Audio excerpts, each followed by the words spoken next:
you want to do it a certain way. There's a proper timeline to implement this. Henry Hazlitt said that lawmakers must consider the long-term effect and not just the short-term effect of any act or policy. He also said that we must not damage the short-term conditions so badly that we never achieve long-term goals. We must be wise about how we attempt to achieve these long-term goals. So that the proposed timeline is this. Dennis, could you please read 1 through 4? Eliminate corporate income taxes, capital gains taxes, and minimum wage laws. Eliminate costly and burdensome regulations upon businesses and individuals. This will allow jobs to be created, innovation and invention to flourish, and businesses to thrive. Eliminate illegal federal departments such as Departments of Education, Energy, EPA, Agriculture, etc. Use unused tax dollars to pay down national debt and balance annual budgets. Okay, so essentially there's a process. In other words, if you start with the things that will help create jobs, well then you can do things like pay down the national debt and balance budgets, etc. So eliminate the barriers to making money. And then, let's see, Laura, could you read 5 through 9, please? Lower, flatten, and simplify federal income taxes. Everybody pays something. Once jobs are opening up and the economy is flourishing. Give notice that welfare will end on set date. Use unused welfare money to pay down national debt and balance budgets. Stop taking payroll taxes such as Social Security and Medicare. Determine how much is owed each person and begin paying that obligation. And offer Patriots Club reward for citizens forfeiting their SS and Medicare payments. That's right, their Social Security. So this is just one idea, but essentially you've gotten rid of or lowered your corporate income tax. All right, so that frees up business money. All right, you've gotten rid of these regulations. You've gotten rid of government agencies. All right, you've got all this tax money that we don't have to pay, towards these agencies anymore. You pay down the national debt. You balance budgets, etc. All right, so now job openings are flourishing. People are getting paid more, etc. And then once the job openings are there, then you start to taper people off of their welfare so that they can have a soft landing, so to speak.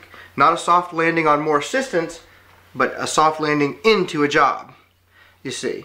And you do this by, of course, getting rid of those things that stop job creation. Now, as far as Social Security, what are you going to do about that? One thing is to do is just stop taking them.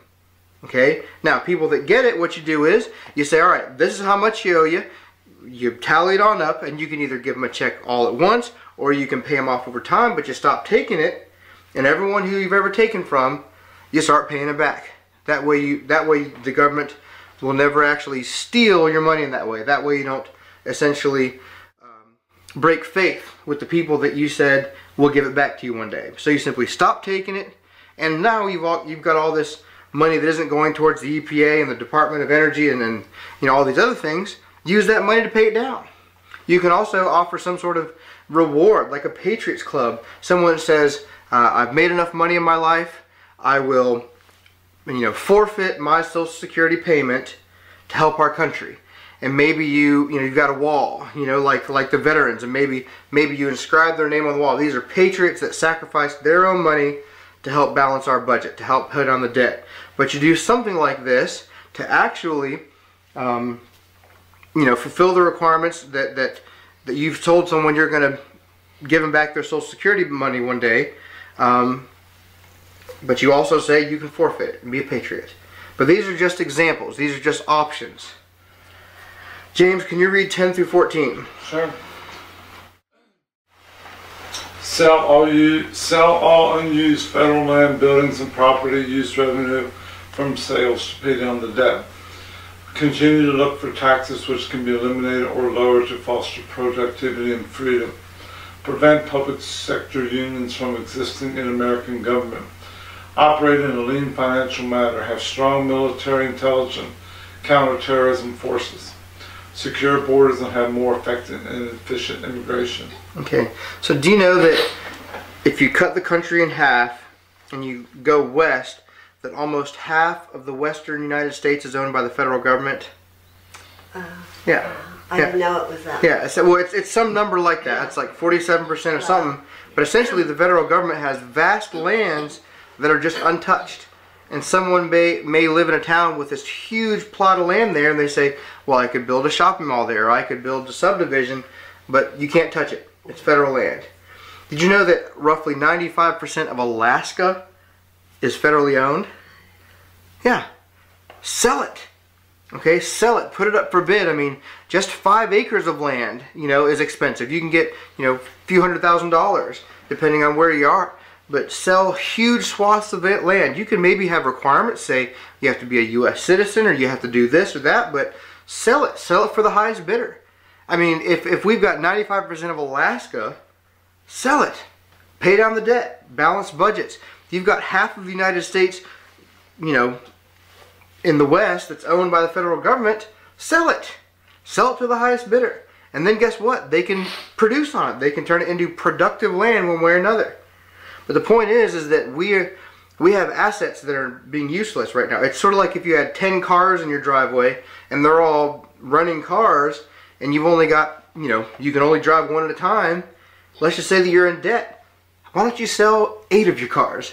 Have a spare car, but sell 8 of them and pay down your debt. That's kind of like what it's like. It's like we've got hundreds of cars in the driveway that are perfectly fine cars, but they're just sitting there. But meanwhile, we've got creditors breathing down our neck.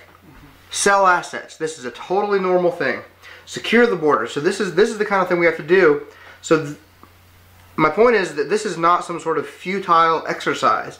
Is that there are real solutions that can be done. We just need people with the political will, with the backbone to do it. Overall, we want peace through strength abroad and tranquility and normalcy at home. Okay, so we want Reagan-esque type foreign policy. Peace through strength, and we want normalcy at home. We don't want to be thinking every day, what's our crazy government want to do today? We want to be able to live our lives without intrusion. We don't want to wonder what they're going to do to us. We don't want to wonder what crazy thing someone else is going to do to us either. Some foreign country, some terrorist. We want tranquility. We've got enough problems on our own without our own government bearing down on us. We want to live our lives freely and productively. And that's our God and Country class.